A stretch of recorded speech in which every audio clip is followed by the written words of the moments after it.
It can get very, very dark. What you have to imagine is this, especially most crew members are living in an inside cabin. That means you have no natural light. Mm-hmm. That cabin is typically the size of your typical walk-in closet, Yeah. including the bathroom.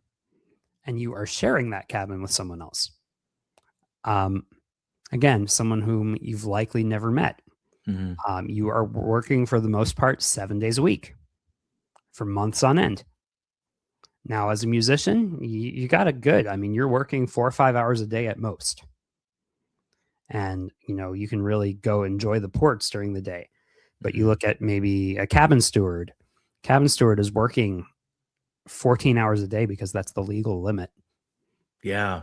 And they rarely have time to get off the ship, and they rarely have time to really enjoy themselves. The deckhands, same thing. It's definitely a really interesting lifestyle. The crew bar is dirt cheap because they know that the crew's going to drink, and it actually ends up being one of the biggest sources of revenue for the company.